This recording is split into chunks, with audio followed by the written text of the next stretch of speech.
सुक्तिनि against बिथांमोना case होग्रा BTR सुक्तिखौ बिथांमोना जाजानो लुबैयो बिथांमोना जानो लुबैयो आरो बोरैबा सरकार खालामोबा नैबे जोंनि जि लाइन सनितपुर बिछना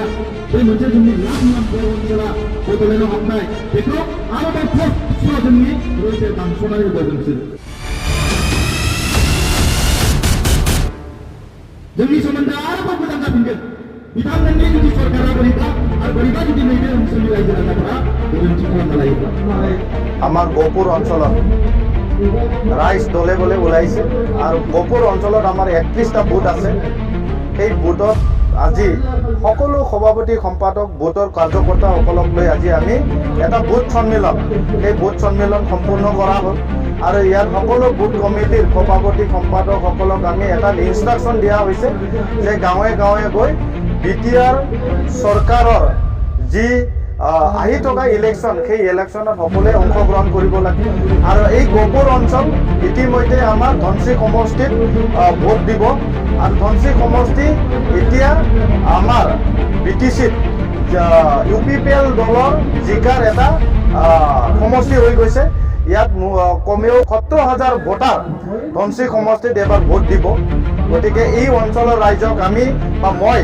বিটিআৰৰ এজন কাৰ্যবাহী সদস্য হৈ তেখেতসকলক ওয়েলকাম জনাইছোঁ আদৰি লৈছোঁ বিটিআৰ অঞ্চলত তেখেতসকল অন্তৰ্ভুক্ত হোৱাৰ পিছত এই অঞ্চলৰ ৰাইজ খুব উৎফুল্লিত হৈছে তেখেতসকলৰ কথা তেখেতসকলৰ মনোবল দেখি আমি সেইটোৱে আজি অনুভৱ কৰিছোঁ যে এইবাৰ বিটিআৰত সন্মানীয় প্ৰমোদ বড়ো ডাঙৰীয়াৰ নেতৃত্বত পুনৰবাৰ চৰকাৰ গঠন কৰিবলৈ গৈ আছে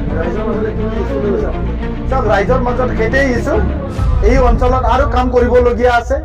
এই অঞ্চল বহুত পিছপৰা অঞ্চল সেই অঞ্চলত আৰু গাঁও অন্তৰ্ভুক্ত কৰা কাম আছে এই অঞ্চলত আমাৰ সমষ্টি বনোৱাৰ কথা আছে এই অঞ্চলত আৰু BCDC বনাবলগীয়া গতিকে এইবিলাক কাম আমি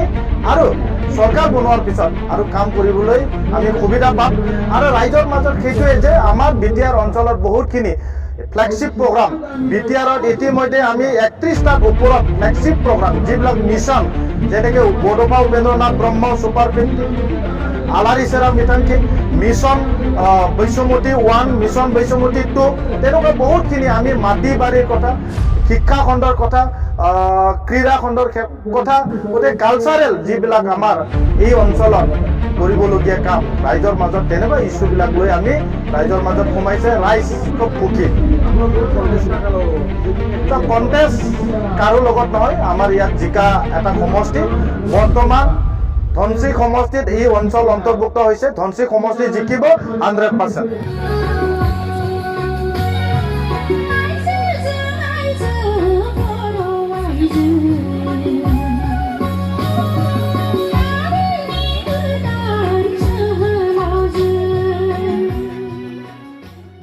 बेस्ट बुथ सन्मिलन जायो बाहाय गासैबो बुथ कमिटिनि बिबानगिरिफोरा फैदों आरो बेजों लोगोसे खाथि खालानि रायजो राजाफोरा दिनै बिटिआर ओनसोल नामा बड'लेण्डआव हाबनो मोननायखाय खोब गोजोननानै फुर्तिजों बाहाय बाहागो लाफैदों गतिके नैबे ओनसोलनि रायजो राजाफोरखौ जों बरायनानै लादों गहपुर ओनसोलनि रायजो राजा खोब मोजां खोब सिन्ताखिन बिथांमोना फैबाय थानाय सेप्तेम्बर मासाव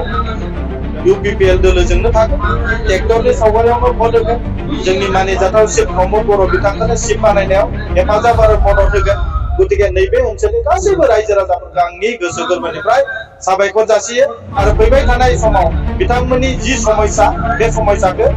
सरकार बानायखांनायनि उनाव गासैबो समाधान खालामनायनि मोनसे लामा जों मोनगोन खोब गोजोननाय मोनो गासैबो गामिफोरनि लिस्टफोरा ओंखारबाय बे लिस्ट ओंखारनायजों लोगोसे नैबे गामिनि रायजो राजाफोरा फुर्ति मोनदों बिथांमोना जे भट होनो मोनमारसिगोन मोनसे समाव बियो नंखाय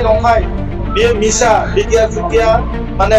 आसल सुक्ति नङा बिटिआर सुक्तिया भुवा सुक्ति होननानै BPFनि माखासे दैदेनगिरिफोरा बुंदोंमोन बेखौ ओरैनोसो इलेक्शननि मोनसे ललिपप होननानै बुंदोंमोन खिन्थु दिनै मोनसे बास्तब दिनै मोनसे एकदम जि सैथो बे सैथोआ दिनै ओंखारबाय गतिके बेखौ ओंखारनाय लोगो लोगो गहपुर ओनसोलनि बिश्वनाथ ओनसोलनि सनितपुर ओनसोलनि रायजो राजाफोरा माने गोजोननाय मोननानै जोंनो बयबो साबायखर बावहरदों। गहपुर ओनसोलाव जौगानायनि थाखाय इतिमध्ये गोबां बेहाय स्कुल गोबां नैबे ओनसोलनि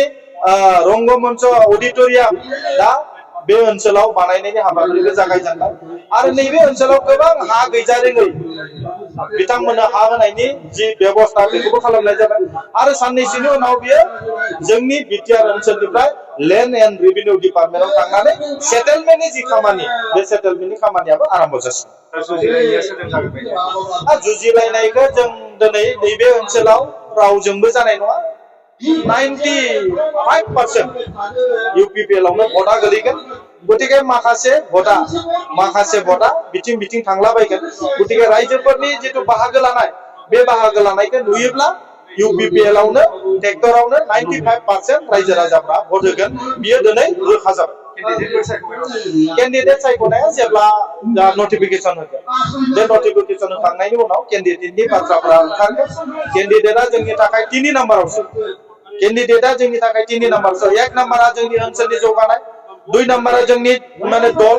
3 नाम्बारावसो जोंनि कैंडिडेट थागोन गतिके 1 नाम्बार जोंनि ओनसोलखौ जों जौगाहोनांगौ 2 नाम्बारा जाबाय जोंनि संगठना मजबुत जानांगौ 3 नाम्बारावसो जोंनि कैंडिडेटआ बाहाय जों बासनि खालामनायनि जे प्रक्रिया बे प्रक्रियाखौ जों खालामनाय जागोन। Thank U.